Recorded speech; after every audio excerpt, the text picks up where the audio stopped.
Hello, welcome to Cheer Talks podcast. Thank you for joining me today. My name is Nisrin Sharkani. I'm an IT recruiter and success learning coach. This podcast is about professional growth, career development, and success pursuit. And now, let's begin our journey.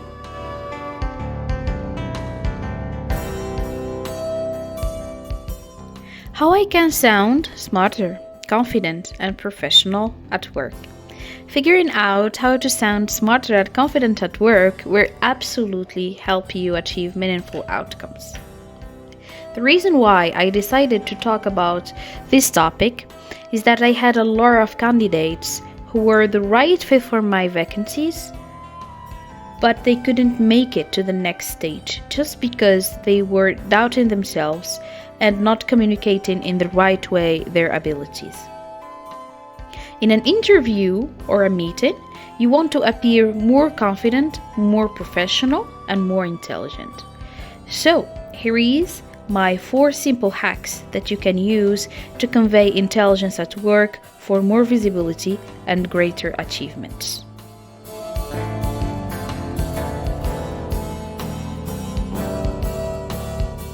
First thing first, simplify your jargon. Before tackling this point, let me share with you a small story. I am a PhD student, and when at the first time I was asked to write a scientific paper, I said to myself, Nisrin, this is your moment to shine. So I went through every sophisticated word and used it into my text, thinking that I was going to impress the jury. But once I submitted to review by my supervisor, he told me this: you don't need to use such complex jargon to make people understand what you want to say. A simple and clear phrase can do the job. Sometimes people think that by using complex sentences can show that they are intelligent and know a lot about a given subject. But here is the truth: not at all.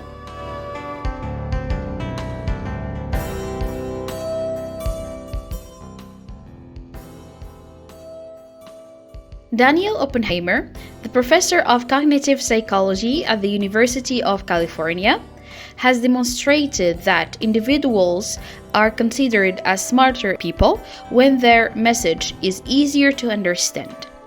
He also emphasizes that people associate intelligence with clarity of expression and smooth speeches. When you use too many complex words, you actually complicate what you are trying to say. For example, here is an example just for you to see the difference.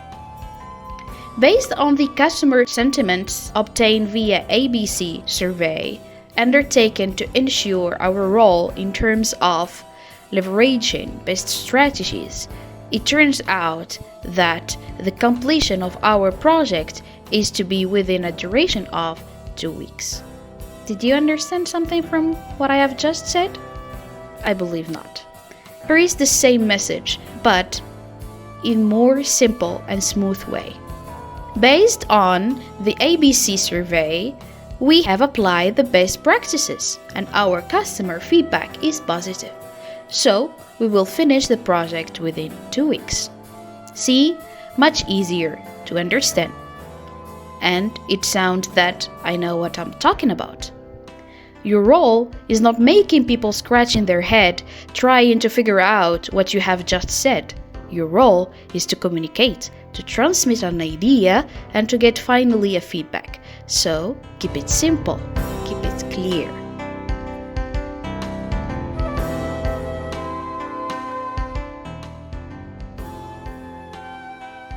Second, point by point.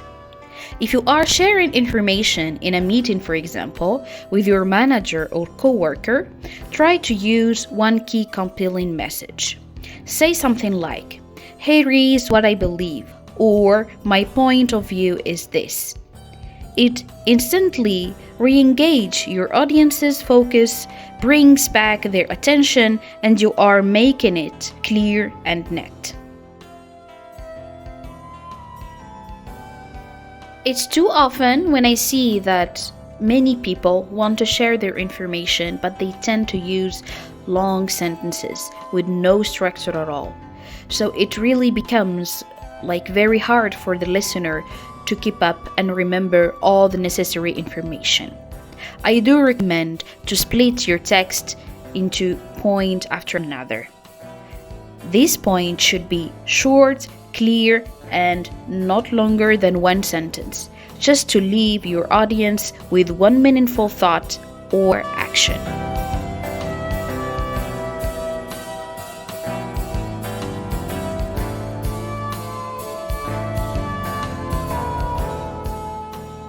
Here is an example to better illustrate what I have just mentioned.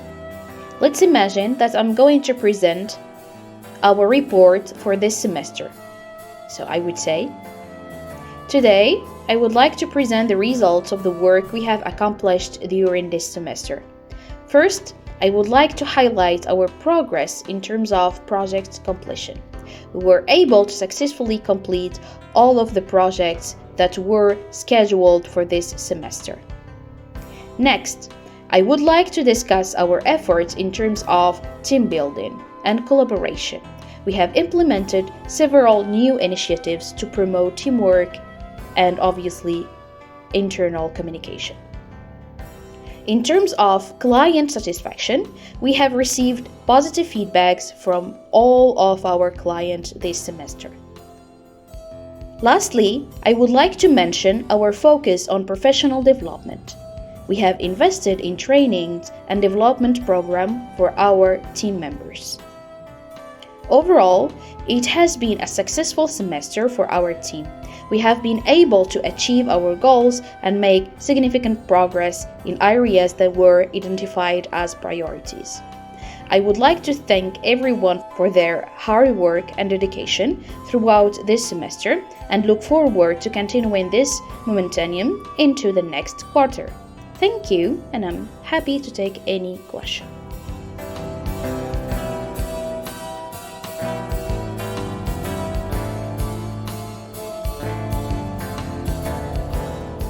Third point, be confident.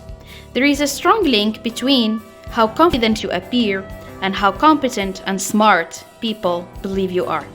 This correlation has been proved in a study called Audiences' Reactions to Self-Enhancing, Self-Denigrating, and Accurate Self-Presentations, published in the Social Psychology Journal.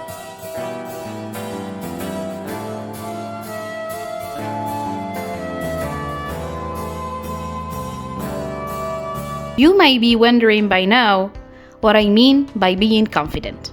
Actually, I mean, how do you speak in a meeting?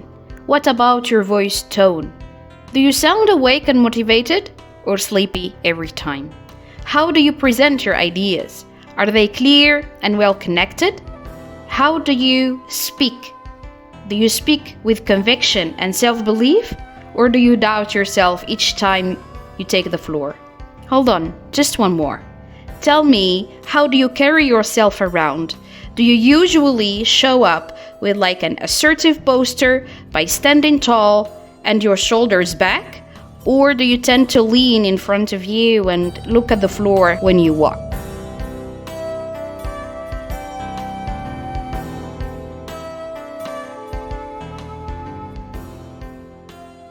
If you did answer the previous questions by no, then you need to practice being confident.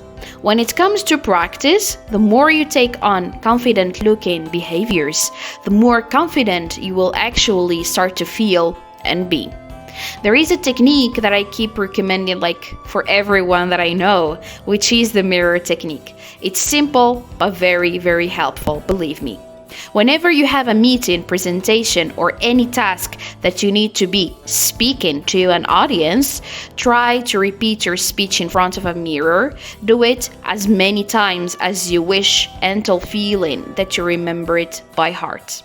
But please pay attention to your posture, as you need to keep tall with your shoulders back. Also, pay attention to your gesture, maintain the eye contact, and do not use so many hand movements. And please smile while talking. By this, you will reflect a sense of confidence and decrease your stress level.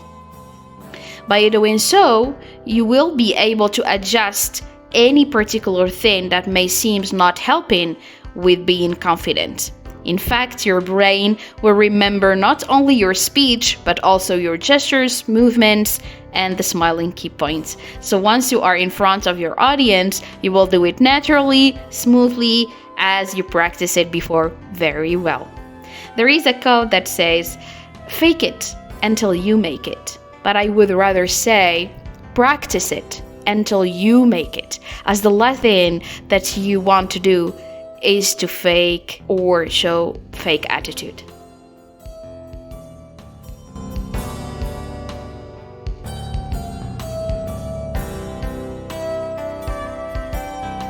Tip number 4, evolve or boost your vocabulary.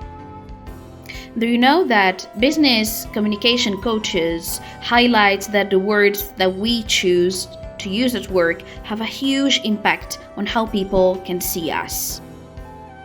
If you simply make some tweaks to your language, it can dramatically shift your speech and likewise the way how you are perceived by others. So, you will look smarter and professional.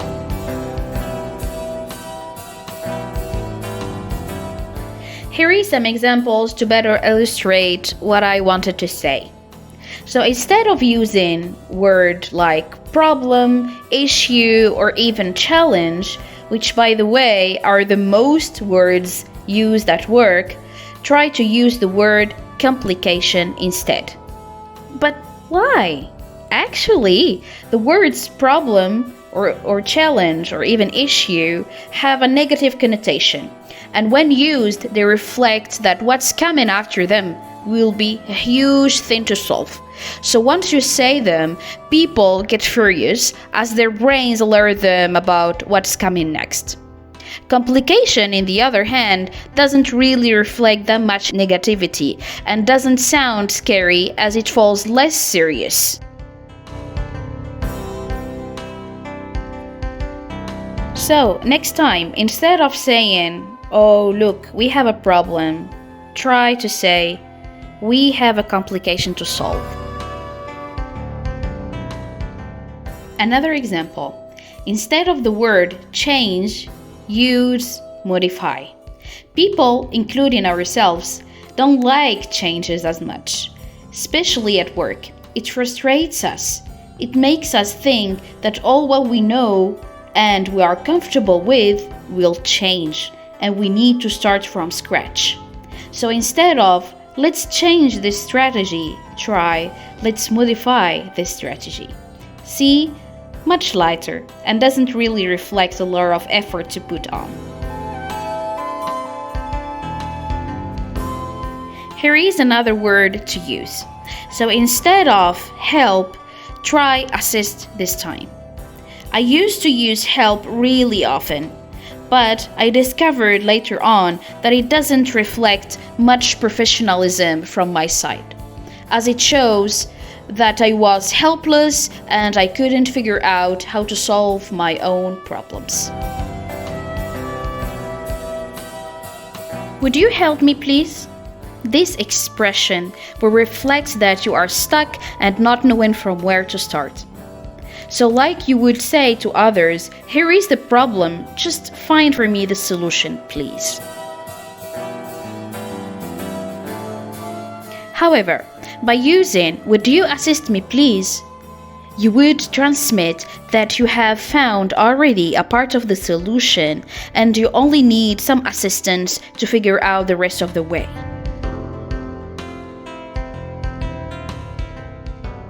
So I would recommend that next time you would say, "Please, would you assist me?"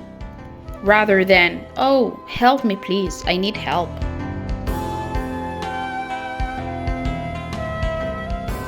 Last but not least, next time, instead of asking someone to explain something, try elaborate. Let's say that your N+1 gives you a task to do and you didn't really get it right. So instead of saying, "Can you please explain what you mean?" try this. "Would you please elaborate on X subject?"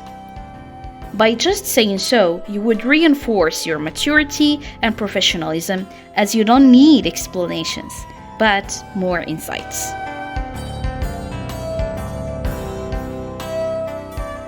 So, there you have our 4 simple hacks to appear or sound mature, professional, and smarter.